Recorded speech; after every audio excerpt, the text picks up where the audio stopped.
के सामने अभी मुझे पता चला है कि यहाँ से पुरअमन जुलूस जा रहा था बुखला का, जिनको गवर्नर हाउस के सामने, जिनके ऊपर ना सिर्फ टेयर गैसेस की शेलिंग की गई है बल्कि उनके ऊपर फायरिंग भी की गई है।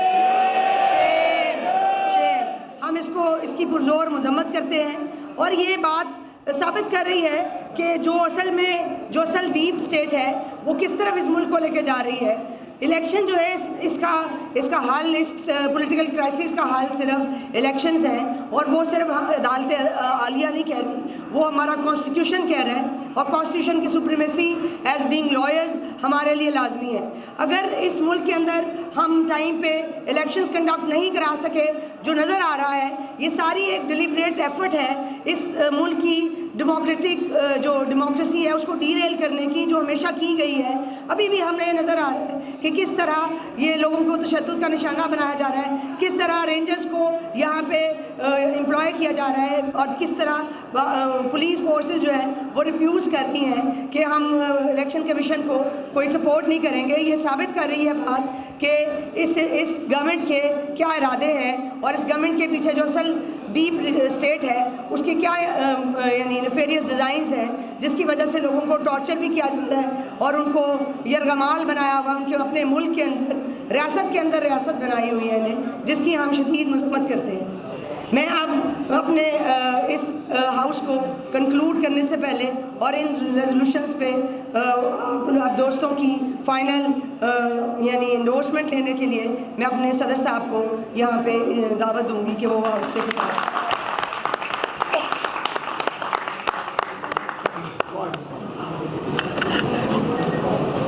बिस्मिल्लाहिर्रहमानिर्रहीम अल्हम्दुलिल्लाहि रब्बिल आलमीन वलाक़िबतुल लिलमुत्तक़ीन वस्सलातु वस्सलामु अला ख़ातमिन नबिय्यीन। आज Lahore high court bar association का ये पहला इजलास है और मैं अपनी पूरी कैबिनेट को मुबारकबाद पेश करता हूँ कि अल्लाह पाक ने हमें जिस इज़्ज़त से नवाजा उसका आज हक़ अदा करने के लिए हम बुनियादी इंसानी हकूक़ की पामाली के ख़िलाफ़ खड़े हुए हैं। मेरी कैबिनेट इस बात की भी काबिल खराज तहसीन है कि उन्होंने इस हंगामी इजलास को बुलाने के लिए आज 11 बजे ये रिक्वेजिशन दी गई, जिसको 12:30 बजे फ़िक्स कर दिया। हालात का तकाज़ा, मुल्क के अंदर अनारकी की जो सूरत हाल पैदा की गई है ये इंतहाई काबिल मज़म्मत है और हाई कोर्ट बार एसोसिएशन आइन और कानून की बालादस्ती के लिए हमेशा हरावल दस्ते का काम करती रही है और मेरी कैबिनेट में वाइब्रेंट लोग इंशाअल्लाह अज़ीज़ वकला बहन भाइयों के मसाइल के हल के लिए और इस मुल्क में आइन और कानून की बालादस्ती के लिए अपना किरदार अदा करते रहेंगे इंशाअल्लाह। कल से जो सूरत हाल लाहौर में बनी है, बिलखुसूस ज़मान पार्क के अंदर जिस तरह से पुलिस ने धावा बोला, जिस अंदाज के अंदर वारंट्स ऑफ अरेस्ट को एग्जीक्यूट करने का तरीका अपनाया गया, वो शदीद काबिल मज़म्मत है। जैसे अभी मेरी वाइस प्रेसिडेंट साहबा फरमा रही थी कि कोई भी पॉलिटिकल वर्कर, कोई भी पॉलिटिकल पार्टी का लीडर अपनी पॉलिटिकल एक्टिविटी को जारी रखने के लिए ख़ास तौर पे इस दौरे हुकूमत जो कि केयर टेकर गवर्नमेंट है, जिसका मैंडेट सिर्फ इतना है कि जिसने इस मुल्क के अंदर आइन और कानून के मुताबिक फेयर, ट्रांसपेरेंट, आइन के मुताबिक इलेक्शंस करवाने हैं, इसका मैंडेट कहीं नहीं है कि किसी एक पॉलिटिकल लीडर को खुली छुट्टी दे दे और किसी एक पॉलिटिकल लीडर को अपने घर के अंदर महसूर रहने का हुक्म सादर कर दे। सॉरी, इस तमाम कोशिश के पीछे मैं समझता हूं एक सोची समझी साजिश है। उस साजिश को बेनकाब भी ये काला कोट करना जानता है।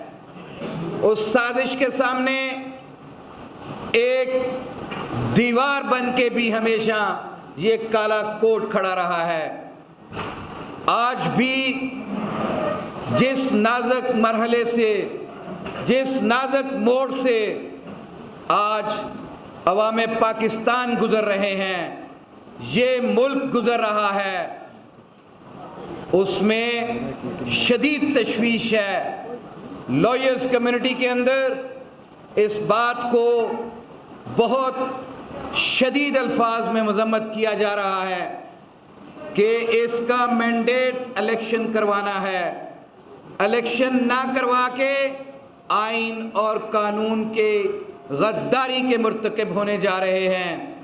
और सुप्रीम कोर्ट ने जो जजमेंट पास की, जिन वजूहात को आज आईजी पंजाब, आज चीफ सेक्रेटरी पंजाब, आज इंटीरियर मिनिस्ट्री इलेक्शन कमीशन को मजबूर कर रही है कि इस इलेक्शन को, डेट को पोस्टपोन किया जाए और इसे आगे ले जाया जाए।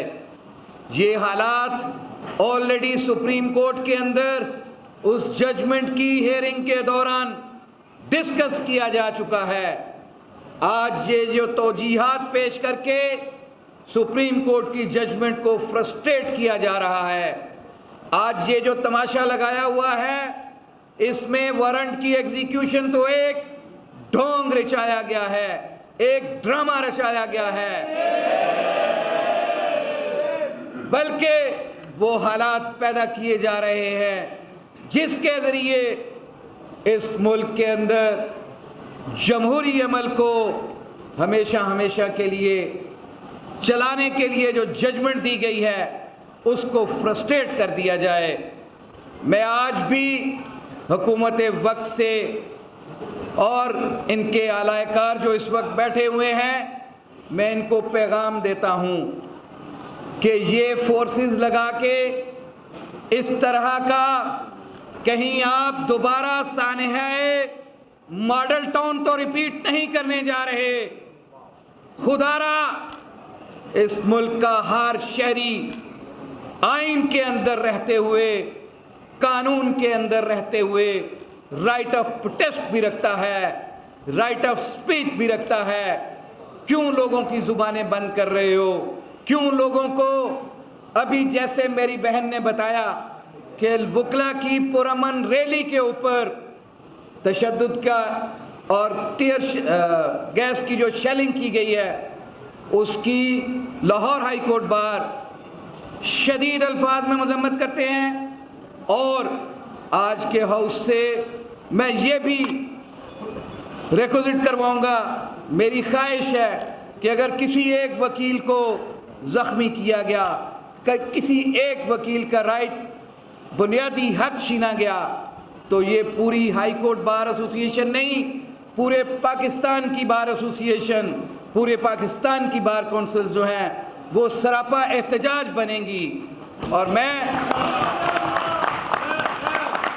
अपने वकला के हुकूक को प्रोटेक्ट करना भी जानता हूँ, और मैं किसी ऐसी अमल को इंशाअल्लाह उल अज़ीज़ आगे नहीं बढ़ने दूंगा जिससे इस मुल्क में अनारकी फैले।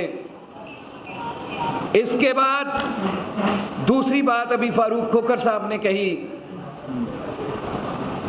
एक मुकर्रर साहब ने फरमाया कि एक आल पाकिस्तान वकला कन्वेंशन तलब किया जाए जो रूल ऑफ लॉ के लिए है। मैं अपनी कैबिनेट से उसके हवाले से डेलिब्रेशन करूंगा और फिर उसके बाद मैं इस हाउस से भी इजाज़त चाहूँगा कि अगर ये तय हो जाता है तो क्या ये हाउस मुझे इजाज़त देता है। अगली बात, ये जो दो एक्विजिशंस आई हैं इस रिक्वेजिशंस में मैं एक बात वाजे और भी करना चाहता हूँ कि मुल्की अदलिया को इस वक्त अपनी आइनी जिम्मेदारी पूरी करनी चाहिए। जिस तरह से किसी एक शख्स के साथ सलूक किया जाता है, बिल्कुल उसी तरह से दूसरे शख्स के साथ भी सलूक किया जाए। इम्तियाजी सलूक किसी शख्स के साथ रवा न रखा जाए। हम मानते हैं अदालतों के अहकामात की पाबंदी हम करते भी हैं और करवाना भी जानते हैं, लेकिन आप मुझे बताएं कि कभी कितनी अदालतों से अदालती मफरूर इस वक्त मौजूद हैं, कितनी अदालतों के नॉन अवेलेबल वारंट्स भी इस वक्त मौजूद हैं। क्या वारंट्स की एग्जीक्यूशन का यही तरीका है? क्या ये वारंट की एग्जीक्यूशन है या ज़मान पार्क के ऊपर एक हमला है? खुदारा होश के नाखुन लें। मैंने रात के पिछले पहर में भी एक दयानतदारी से एफर्ट की थी। आज मैं आपको वो भी बताता चला जाऊं कि मैंने इस मुल्क में खून रेजी से बचाने के लिए सानहा मॉडल टाउन जैसे अगले सानहा से बचने के लिए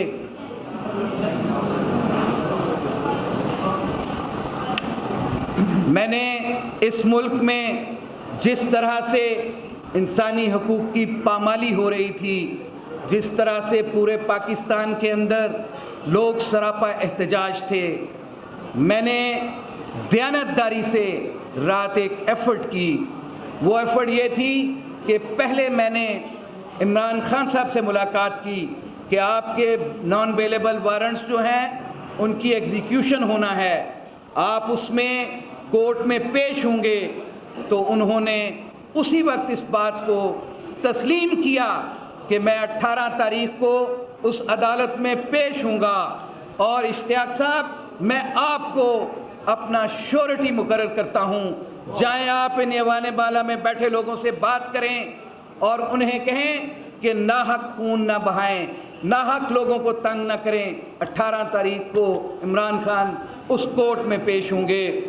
मैंने उनसे अगली बात की कि क्या आप इसको लिख के देने को तैयार हैं, तो उन्होंने उसी वक्त, अगर उनकी इंटेंशन ना होती तो फिर वो कभी लिख के ना देते, उन्होंने उसी वक्त लिख के दिया कि मैं इश्तियाक खान को अपना श्योरिटी अपॉइंट करता, ऑथोराइज़ करता हूँ कि जाएं जाके मेरी तरफ से। लेकिन जिस हठ धर्मी का, जिस बेहिसी का मुजाहरा रात को CCPO लाहौर ने किया, वो इंतहाई काबिल मज़म्मत है। और ये मैं उनको बता दूं कि लाहौर हाई कोर्ट बार भी इधर है, इसकी कैबिनेट भी इधर है, इन लोगों ने तो आते जाते रहना है। इन्हें आज ये पैगाम देना चाहता हूं कि कभी लाहौर हाई कोर्ट बार के किसी ओहदेदार के साथ भी अगर आइंदा ये हुआ तो फिर उसका खमियाजा इनको भुगतना पड़ेगा। आज इस हाउस की वसातत के साथ अभी मेरी बहन सबाहत रिजवी साहबा secretary Lahore high court bar association ने रिक्वेजिशन भी आपके सामने पेश की, जो मुहर्रिक थे उन्होंने भी पेश की। तो मैं आपसे ये इजाज़त चाहता हूँ कि क्या ये रिक्वेजिशंस कैरी ऑन की जाती हैं? Thank you. यूनानिमसली जो रिक्वेजिशंस हैं they are being carried, so house is adjourned. Thank you so much.